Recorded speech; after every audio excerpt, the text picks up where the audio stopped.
आदाब नाजरीन, मैं हूं मुनज़्ज़ा शाह। यूपी की इंतखाबी जंग शुरू हो चुकी है। बस 4 मिनट बाकी है जब यूपी के 11 डिस्ट्रिक्ट्स में वोटिंग शुरू हो जाएगी। वेस्टर्न यूपी में आज पहले फेज के तहत पोलिंग होने जा रही है। आपको बता दें कि 58 सीटों पर 58 नशिस्तों पर आज वोटिंग होने जा रही है। तो ये जो पहला फेज है ये काफी ज्यादा इंपॉर्टेंट है, काफी ज्यादा मायने रखता है, क्योंकि इससे आगे किस तरह से वोटिंग होगी, किस तरह का वेव बनेगा, वो कहीं ना कहीं डिसाइड होगा। बड़ी खबर आपको बता दें, यूपी में पहले मरहले के तहत वोटिंग, पहले मरहले में 58 असेंबली सीटों के लिए वोटिंग होने जा रही है।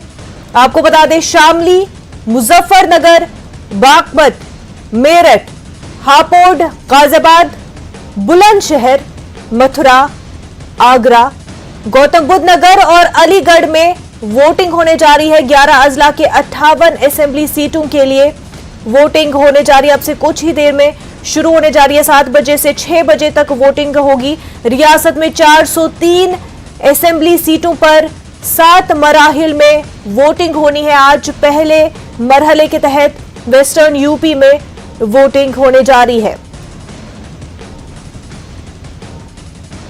58 असेंबली सीटों पर पहले मरहले के तहत वोटिंग होने जा रही है। 11 डिस्ट्रिक्ट्स की हम बात कर रहे हैं। यहां पर शामली, मुजफ्फरनगर, बागपत, मेरठ, हापुड़, गाजियाबाद, बुलंदशहर, मथुरा, आगरा, गौतम बुद्ध नगर और अलीगढ़ में अब से कुछ देर में ही 7 बजे से वोटिंग शुरू होने जा रही है। काउंटडाउन शुरू हो चुका है। बस अब से कुछ देर में ही वोटिंग शुरू हो जाएगी। 7 से 6 बजे तक इन 11 डिस्ट्रिक्ट्स के 58 सीटों पर वोटिंग शुरू हो जाएगी। 623 कैंडिडेट्स अपनी किस्मत आजमा रहे हैं इस पहले फेज के तहत। काफी इंपॉर्टेंट ये पहला फेज है। वेस्टर्न यूपी जो काफी हसास है, पोलराइज्ड जिसको कहा जाता है, वेस्टर्न यूपी जहां पर रैलियां भी अगर हुई, कैंपेनिंग भी हुई, तो पोलराइज्ड हुई। हमारे नुमाइंदे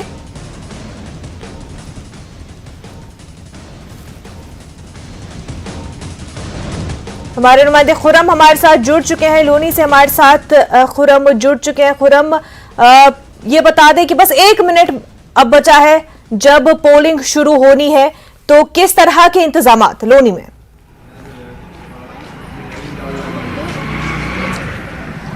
देखिए मुनज़्ज़ा, मैं इस वक्त लोनी का ये जमालपुरा राशिद गेट का इलाका है, इसे मुस्लिम अक्सरियती इलाका भी कह सकते हैं जी। और मेरे इस सामने आप देख रहे होंगे कि किस तरीके से यहाँ पर लोग सुबह से ही बिल्कुल लाइन में आकर खड़े हो गए हैं और वोटिंग करने के लिए एक्साइटेड हैं और वो चाहते हैं कि वोट करें।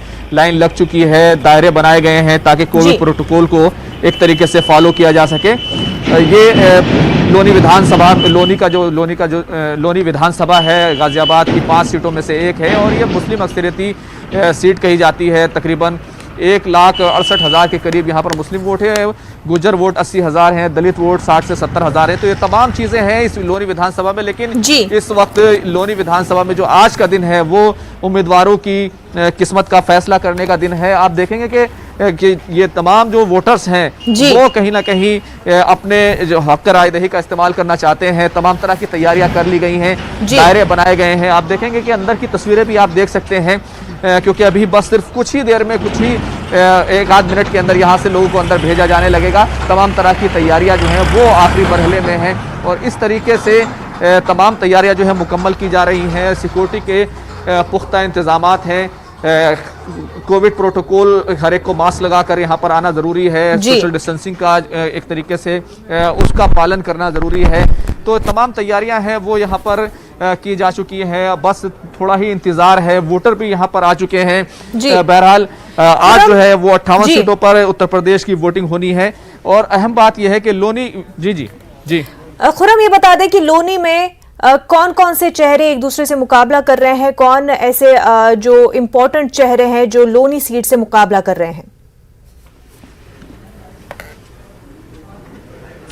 देखिए, यहाँ पर भारतीय जनता पार्टी का 2017 में कब्जा हो गया था। यहाँ पर नंद किशोर गुर्जर पर एक बार फिर से उन्होंने एतमाद जताया है, जबकि जो सपा और आरएलडी का जो गठबंधन है उनका जो इत्तेहाद हुआ है, उनकी जानिब से मदन भैया यहाँ पर वो एक तरीके से मुकाबला कर रहे हैं। इसके अलावा कांग्रेस पार्टी ने भी अपना उम्मीदवार यहाँ पर उतारा है। और इसी के साथ साथ अगर आपको हम बता दें कि यहाँ पर बसपा की तरफ से हाजी आकिल हैं और कांग्रेस की तरफ से यामीन मलिक हैं, जबकि एमआईएम की तरफ से डॉक्टर मेहताब हैं। तो ये तमाम उम्मीदवार यहाँ पर हैं और इनकी किस्मत का फैसला ये तमाम वोटर हैं ये करेंगे। क्या क्या मुद्दे हैं ये ज़रूर बात करने की कोशिश करेंगे इनसे। लेकिन यहाँ पर जो 2017 में बीजेपी ने एक बहुत बड़ी जीत हासिल की थी, यहाँ पर एक वोटर हैं, उनसे ज़रूर बात करेंगे कि कितनी बार आप वोट दे चुके हैं और यहाँ के जो मुद्दे हैं वो असल क्या हैं। सर, यहाँ मुद्दे असली हैं विकास के। विकास कोई हुआ नहीं है। और सर, मैं तीसरी बार वोट गिरा रहा हूँ, तीसरी योजना से।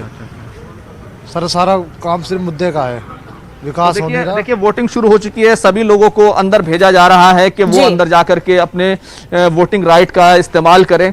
लेकिन मैं आपको बता रहा था कि इस लोनी विधानसभा में जो फिलहाल बीजेपी का कब्जा है और उन्हीं पर जो है दोबारा से एतमाद बीजेपी ने किया है। और सीधी टक्कर अगर उनसे कहा जाए तो मदन भैया हैं, वो 4 बार रुकने असेंबली रह चुके हैं उत्तर प्रदेश में। लेकिन ये सीट 2012 में बनाई गई थी, उसके बाद से मदन भैया इस सीट पर हार गए थे। लेकिन इस बार फिर से ये माना जा रहा है कि दोनों उम्मीदवारों के बीच में काफी सख्त मुकाबला होगा। 2017 में जब बीजेपी ने इस सीट पर कब्जा जमाया था तो 41% से ज्यादा वोट हासिल किए थे और दूसरे नंबर पर बीएसपी के उम्मीदवार थे। लेकिन इस बार क्योंकि चीजें बदल गई हैं, कई मुद्दे बदल गए हैं, तमाम चीजें हैं, तो वोटरों को फैसला करना है कि वो किसके हक में अपने हक के राय दही का इस्तेमाल करेंगे। तो बहरहाल लोनी विधानसभा में वोटिंग शुरू हो चुकी है। यहाँ पर तमाम जो वोटर्स हैं वो यहाँ पर पहुंच चुके हैं और देखना यह होगा कि किसके हक में अपने हक के राय दही का वो इस्तेमाल करते हैं। लेकिन बड़ी बात यह है कि तमाम लोगों को मास्क लगाना जरूरी है, सोशल डिस्टेंसिंग के लिए अलग अलग दायरे बनाए गए हैं, तमाम इंतजाम फिलहाल चाको चौबंद दिखाई दे रहे हैं। तमाम जो सिक्योरिटी के हमारे लोग हैं वो यहाँ पर सुरक्षा व्यवस्था बनाए हुए हैं। आप देखेंगे कि सब कुछ पूरे तौर से वो अंडर कंट्रोल दिखाई दे रहा है। अभी बहुत ज्यादा लोग नहीं है, लेकिन क्योंकि अभी शुरुआत ही हुई है, सर्दियां काफी हो रही थी दिल्ली में, माफ कीजिएगा उत्तर प्रदेश और दिल्ली का जो इलाका है वहां पर काफी ज्यादा सर्दी हो रही थी। लेकिन आप देखेंगे कि लोगों में अभी काफी जोश है। बहरहाल लोनी विधानसभा में अभी जो वोटर्स हैं वो वोटिंग है वो यहाँ पर शुरू हो चुकी है। मुनज़्ज़ा बिल्कुल खुरम, और हम जो वहाँ पर वोट अभी कर रहे हैं और वोट करके निकलेंगे उनसे जानना चाहेंगे कि क्या देखकर उन्होंने किन फैक्टर्स को देखकर वोट दिया है, क्या नजर में रखकर, क्या पार्टी को या फिर कैंडिडेट को, और किन मुद्दों को देख करके। लेकिन जब तक वोटर्स जो है वोट अपना कास्ट करके बाहर आ जाए, लेकिन उससे पहले ये आपसे जानना चाहेंगे कि क्या रीजन रहा था खुरम कि 4 बार मदन भैया जीत चुके, उसके बाद भी 2017 में बीजेपी ने जीत दर्ज करने में कामयाब रही थी, क्या वजह रही थी?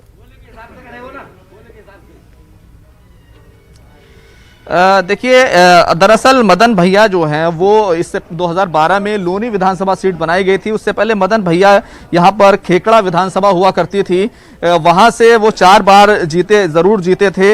लेकिन 2012 में जब लोनी विधानसभा बनाई गई तो उसके बाद से वो यहाँ पर नहीं जीते। उससे पहले यहाँ पर बीएसपी का कब्जा था और फिर उसके बाद भारतीय जनता पार्टी ने इस पर कब्जा जमाया था। हालांकि लोनी में इस बार तमाम तरह के मुद्दे उठाए गए हैं, रोजगार के सवालात उठाए गए हैं। लेकिन यहाँ का एक बड़ा मुद्दा जो है वो क्राइम है। यहाँ के अगर आप तमाम जो उम्मीदवार हैं उनको देखें, नंद किशोर गुर्जर को देखें या फिर दूसरे उम्मीदवारों को देखें, उनके ऊपर भी बहुत से जो आपराधिक मामले हैं, क्राइम के मामले हैं, वो मुकदमे उन पर दर्ज हैं। तो ये तमाम चीज़ें हैं। लोनी विधानसभा के लोगों से हमने कुछ देर पहले बात करने की कोशिश की थी। वो ये चाहते हैं कि इलाके में तरक्की हो, इस इलाके में सड़कें बेहतर नहीं है, यहाँ पर स्कूल तो है लेकिन डिग्री कॉलेज नहीं है। इसी के साथ साथ रोजगार को लेकर के भी यहाँ के लोग काफ़ी ज़्यादा नाराज़ हैं। लेकिन वो ये ज़रूर चाहते हैं कि कोई भी आए तो इलाके का जो माहौल है वो काफ़ी अच्छा होना चाहिए। देखिए, अब आप देखिए काफ़ी तादाद में वोटर आ गए हैं और कुछ खवातीन भी यहाँ पर वो पहुँच चुकी हैं। हम ज़रूर इन लोगों से जानने की कोशिश करेंगे कि आखिर वो कौन से मुद्दे हैं जिस पर इस बार ये लोग दांव लगा रहे हैं, जिन चीज़ों को तवज्जो दे रहे हैं, वो कौन से मुद्दे हैं जिसको लेकर के आप लोग दांव लगा रहे हैं? विकास।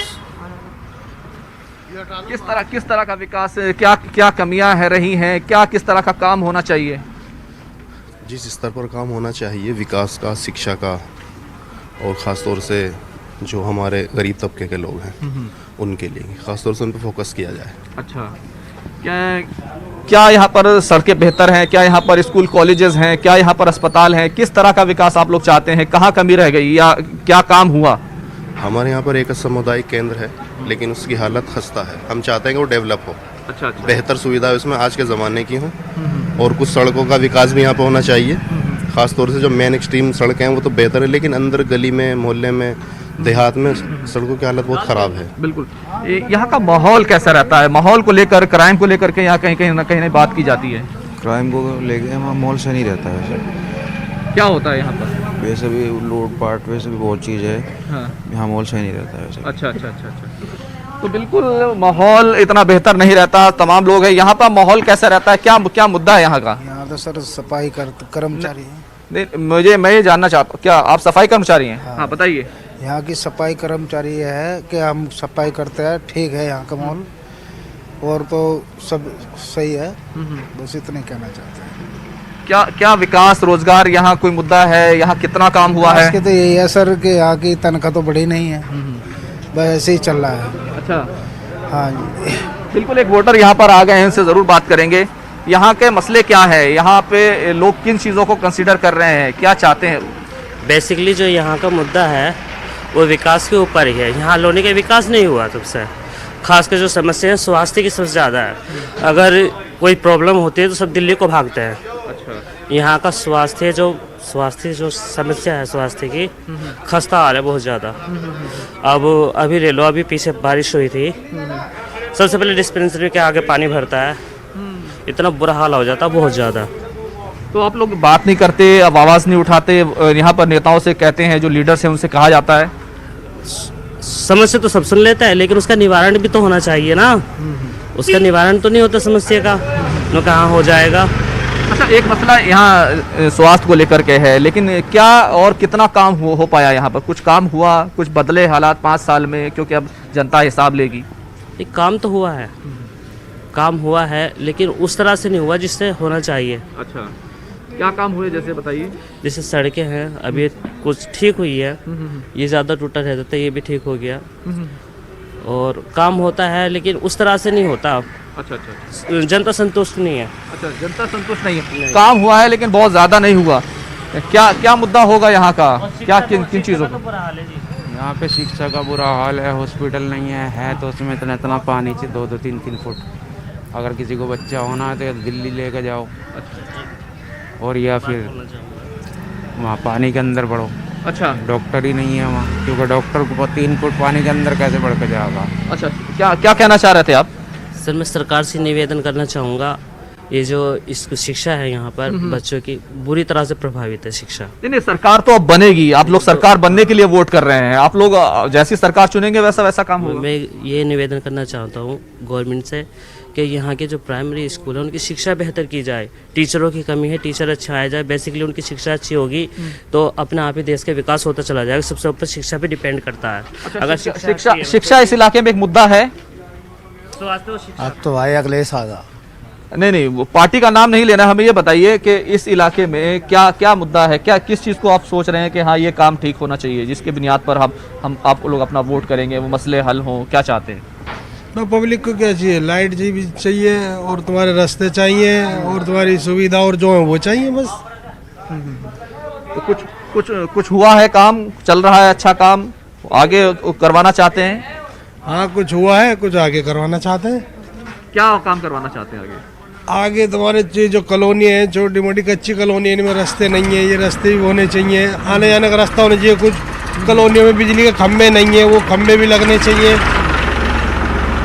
ये तमाम चीज़ें हैं जी, ये तमाम चीज़ें हैं जो लोनी विधानसभा के लोग चाहते हैं। मैंने आपको बताया था कि यहाँ पर स्कूल तो है लेकिन डिग्री कॉलेज नहीं है। आपने वोट किया है जी, मुझे ये बताइए यहाँ का कौन सा सबसे बड़ा मुद्दा है जो हल होना चाहिए? यहाँ मुद्दे तो बहुत है, मुद्दे ही मुद्दे हैं यहाँ पे। विकास का तो नाम ही नहीं है लोनी के अंदर। लोनी में गड्ढे नहीं बल्कि गड्ढों में लोनी है। बहुत बुरा हाल है लोनी के अंदर। क्या क्या मतलब किस तरीके से बुरा हाल है, क्या कमी है यहाँ पर, क्या काम नहीं हुआ, क्या होना चाहिए? यहाँ पे कुछ भी काम नहीं हुआ। क्या क्या नाम गिनवा आपको, कुछ भी काम नहीं हुआ। यहाँ पे हर आदमी परेशान है। ये समझ लो लोनी के अंदर रहता हुआ आदमी ये समझ लो नर्क के अंदर रह रहा है। लोनी के अंदर कोई विकास नहीं हुआ, कोई काम नहीं हुआ। माहौल कैसा रहता है यहाँ का?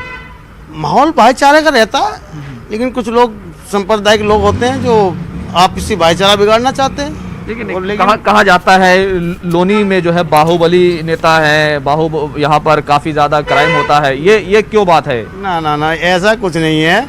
वो पहले भी जिसको बाहुबली कहा गया वो पहले भी 20-22 साल विधायक रहे हैं। ऐसा कुछ नहीं है। यहाँ सब भाईचारे से रहते हैं, भाईचारे से रहते हैं। लेकिन विकास के मामले में बहुत पिछड़ा हुआ हमारा लोनी। अच्छा, इसलिए हम चाहते हैं अब की जो भी सरकार आए, हम आशा करते हैं कि अच्छा विकास हो, अच्छी शिक्षा हासिल हो हमारे बच्चों को और नौजवानों को नौकरी मिले। हम यही चाहते हैं। बिल्कुल खुरम, तो जो लोनी के मुद्दे हैं वो बहुत ही बुनियादी मुद्दे हैं, बुनियादी मसाइल है लोनी के लोगों के। सड़क को लेकर के हुए, एजुकेशन को लेकर के, हेल्थ को लेकर के, तो बहुत ही बुनियादी मसाइल है जो अभी तक पूरे नहीं हुए हैं और सरकार से कहीं ना कहीं नाराज भी है कि जो काम होने चाहिए थे वो सही तरह से हुए नहीं है। तो ये जो मुद्दों को लेकर के मद्देनजर रखते हुए ही लोनी के लोग वोट डाल रहे हैं। खुरम, बेहद शुक्रिया आपका।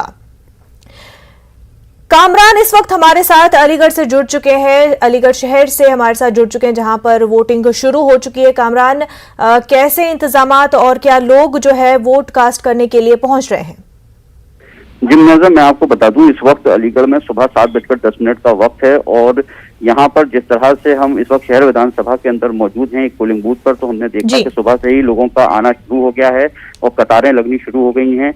लोग सुबह से ही मतदान के लिए उत्साह है, उनके अंदर एक जोश है कि वो अपना राय हक दही का इस्तेमाल करें। और जो यहाँ के इश्यूज की बात है तो यहाँ बुनियादी जो इश्यूज है यहाँ के वो सफाई के हैं, सुथराई के हैं, क्योंकि अलीगढ़ के लिए ताल्लुक से कहा जाता है कि ये बहुत ही मतलब ऐसा शहर है जहाँ पर गंदगी बहुत ज्यादा रहती है।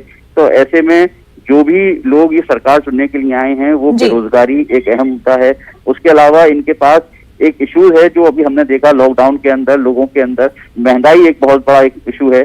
तो इन सारे इश्यूज के ऊपर लोग वोट करेंगे। अलीगढ़ के अंदर 7 विधानसभाएं हैं। इन 7 विधानसभाओं के अंदर आज जो है वो 4 विधानसभाओं पर समाजवादी पार्टी लड़ रही है और 3 विधानसभाओं के ऊपर आरएलडी इत्तेहाद जिसको कहेंगे वो इंतखाब लड़ रहा है। जी मुनाज़ा, तो मेन चेहरे कौन रहेंगे कामरान, ये भी बता दें, खास तौर से अलीगढ़ शहर में? जी मुनाज़ा, ये बता दें कि कौन से चेहरे उतारे गए हैं मैदान में अगर हम अलीगढ़ शहर की बात कर रहे हैं? देखिए, अलीगढ़ शहर के अंदर जो लिंक लॉज है उसके ओनर हैं जफर आलम, उनको समाजवादी पार्टी ने अपना उम्मीदवार बनाया है। वहीं इस बार जो भारतीय जनता पार्टी से मौजूदा विधायक थे संजीव राजा, उनको टिकट न देकर उनकी अहलिया को मुक्ता राजा को टिकट दिया गया है। वहीं कांग्रेस से अलीगढ़ मुस्लिम यूनिवर्सिटी के जो साबिक तुलबा सदर हैं सलमान इम्तियाज, उनको टिकट दिया गया है। वहीं इसके अलावा बहुजन समाज पार्टी से इस बार जो है वो रजिया खान मैदान में है। तो कहीं ना कहीं अलीगढ़ शहर विधानसभा के अंदर 3 मुस्लिम चेहरे हैं और इन 3 मुस्लिम चेहरों की ये कोशिश है कि वो ज्यादा से ज्यादा वोट हासिल करें। अब ये हक दही करने वालों की जिम्मेदारी है कि वो किस तरह से अपनी हक दही का इस्तेमाल करते हैं और किसकी किस्मत को वो चमकाते हैं। कामरान, इस बार हवा अगर देखी जाए तो किस तरफ है? पहले बीजेपी की तरफ थी, तो इस बार का क्या मौसम देखने को मिल रहा है? जी मुनाज़ा, बिल्कुल इस बार जो आरएलडी और समाजवादी पार्टी का इत्तेहाद है वो एक मजबूत शक्ल इख्तियार करता नजर आ रहा है। मगर कहीं ना कहीं अगर हम देखें जैसे कि अलीगढ़ शहर विधानसभा की बात करें तो यहाँ पर 3 मुस्लिम चेहरे हैं, तो कहीं ना कहीं इसके अंदर वोट डिवाइड होने की बहुत बड़ा अंदेशा है और लोग यही कह रहे हैं कि अगर इस वोट को तकसीम होने से ना रोका गया तो फिर एक बार यहाँ से भारतीय जनता पार्टी मजबूत नजर आ रही है। तो इसीलिए लोगों की यही कोशिश है कि जो मुस्लिम 3 चेहरे उतरे हैं समाजवादी पार्टी से, कांग्रेस से और बहुजन समाज पार्टी से, तो ये कहीं ना कहीं एक अच्छी अलामत नहीं मानी गई। मगर अब आज इलेक्शन का वक्त आ गया है, 10 फरवरी है, लोग अपनी हक दही का इस्तेमाल कर रहे हैं। तो लोगों को सोच समझकर एक इस तरह के हालात से गुजरते हुए आए हैं तो उनको एक हक दही का इस्तेमाल करते हुए एक अच्छे उम्मीदवार को चुनना चाहिए। बिल्कुल कामरान, और इस वजह से भी लोगों में काफी ज्यादा परेशानी आ जाती है क्योंकि जब एक मुस्लिम मेजॉरिटी एरिया में मुसलमान उम्मीदवार को ही हर पार्टी उतार रही है तो ऐसे में वोट बटेगा तो लोगों के लिए भी काफी मुश्किल हो जाता है। किस तरह से फिर लोग जो है अपने कैंडिडेट को चूज करते हैं? जी बिल्कुल, ये एक बड़ा इशू है क्योंकि हर कोई ये चाहता है कि हम मुसलमानों को खुश करने के लिए ऐसे उम्मीदवार मैदान में उतारें। तो सभी लोगों ने जो है मुस्लिम उम्मीदवारों को टिकट दिया। सबसे पहले यहाँ पे समाजवादी पार्टी ने जफर आलम को टिकट दिया। जफर आलम पहले भी एक बार यहाँ से रुकन असेंबली रह चुकी हैं। उसके अलावा नई नई सियासत में आए कांग्रेस पार्टी से एम सलमान इम्तियाज, जो अलीगढ़ मुस्लिम यूनिवर्सिटी की तलबा यूनियन की सियासत से निकले हैं, उसको कांग्रेस ने टिकट दिया।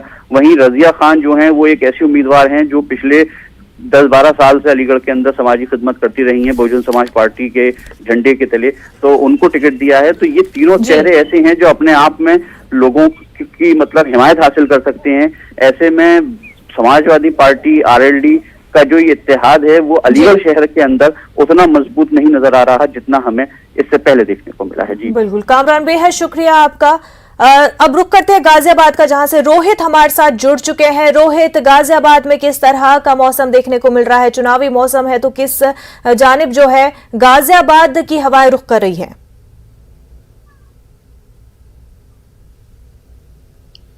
जी बिल्कुल, आज प्रथम चरण का पहला मतदान पड़ेगा और जो लोकतंत्र का महापर्व है, प्रजातांत्रिक सरकार लोग चुनते हैं और आज का दिन बेहद ही अहम है गाजियाबाद के लिए भी। हम बात करते हैं गाजियाबाद की शहरी सीट की।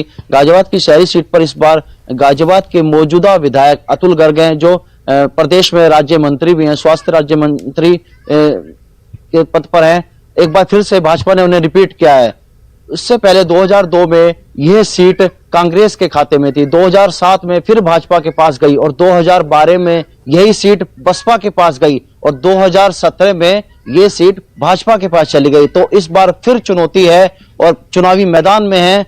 अगर हम बात करें गाजियाबाद की शहरी सीट की, तो जो समीकरण है वह दलित मतदाताओं पर भी ज्यादा निर्भर करता है और मुस्लिम मतदाताओं पर भी निर्भर करता है और वैश्य समाज की वो बहुत ही भूमिका है, जिसमें अतुल गर्ग वैश्य समाज से ही आते हैं। और बसपा से पंडित के शर्मा लड़ रहे हैं, जो पहले भाजपा में थे और भाजपा से दामन छोड़कर वह उनके सामने प्रतिद्वंदी के रूप में आ गए। पश्चिमी क्षेत्रीय उपाध्यक्ष का उन्हें पद मिला हुआ था, तो कांटे की टक्कर है। सुशांत गोयल जो सुरेंद्र प्रकाश गोयल के बेटे हैं, जिनका 2002 में उनके पिता विधायक थे और एक बार गाजियाबाद से सांसद भी रह चुके हैं, तो जो टक्कर है वो कड़ी मानी जा रही है इस समय गाजियाबाद की।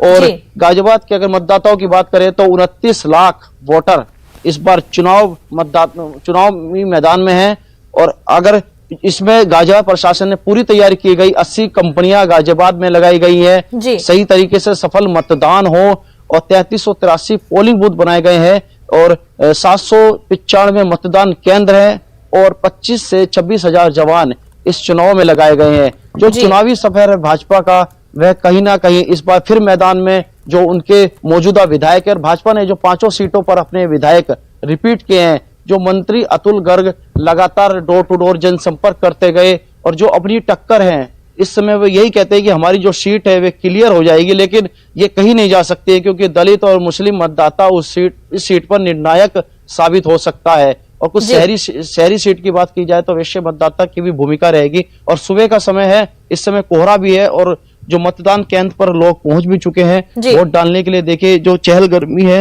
वह बढ़ गई है चुनावी मौसम में और सुबह का समय है, इस समय 7 बज चुके हैं, कुछ ही देर हो गई है और लोग लेकिन यहाँ पर पहुंच चुके हैं वोट डालने के लिए। आज का दिन है, कुछ लोग हैं उनसे बात करते हैं। आज का दिन है, किस तरह देखते हैं? एक लोकतंत्र का पर्व है। जी सर, देखते हैं। क्या कहना चाहेंगे आज वोट डालने को लेकर, कितने उत्साहित? नहीं आएगी। देखिए सबकी अपनी अपनी राय है और वोट डालने के लिए जो लोग हैं वे सुबह सुबह पहुंच चुके हैं अपनी मतदाता की जो पर्ची लेकर और जो वैश्यपूर्ण मतदान होता है लोकतंत्र में उसके आज गवाह बनते हैं और वोट डालते हैं। और गाजियाबाद की जो शहरी सीट है, कई तमाम बूथ इस पे बनाए गए हैं और मास्क को अगर हम बात करें क्या कहते हैं कोविड की दृष्टिगत रखते हुए भी उसका भी पालन सही तरीके से किया जा रहा है गाजियाबाद की शहरी सीट पर। और ये हॉट सीट है, प्रदेश सरकार में राज्य मंत्री हैं अतुल गर्ग, उनकी जो शाख है वह दांव पे लगी हुई है। एक बार फिर से उन्हें जनता के बीच गई और अपनी अपनी बातों को रखा, कुछ मुद्दे विकास के मुद्दे सब पर बात हुई। कई जगह देखा गया था कि उनका विरोध भी हुआ, पोस्टर भी लगाए गए उनके नाम से कि मोदी योगी से बेर नहीं और अतुल गर्ग तेरी खैर नहीं, ऐसे पोस्टर भी लगाए गए थे उनके विरोध में। इसी चुनावी सफर को पार करना है और जो पड़ाव है, जो चुनाव का पहला चरण है, इसे पार करना है और आगे की राह पानी है कि किस तरह सीट को फिर से जीतना है। तो मजबूती के साथ सभी दावेदार इसमें लड़ रहे हैं। सपा की अगर बिल्कुल बात करें तो रोहित, उन्होंने भी सभी जो दावेदार है, चाहे अतुल गर्ग की हम बीजेपी से बात करें या फिर सपा आरएलडी से अगर हम विशाल वर्मा की बात करें या तो सुशांत गोयल की कांग्रेस से बात करें, बसपा से कृष्ण कुमार शुक्ला की बात करें, तो सभी के बीच में मुकाबला तगड़ा है। लेकिन अतुल गर्ग के लिए ये काफी अहम भी रहेगा, एक तरह से अपनी इज्जत बचाने वाला मामला है, क्योंकि एक मिनिस्ट्रियल पोस्ट पर रहकर फिर ये चुनाव हार जाना काफी ज्यादा मायूस कुन रहेगा। लेकिन आगे देखने वाली बात है कि क्या वो जीत पाते हैं या फिर नहीं। रोहित, आपका बेहद शुक्रिया।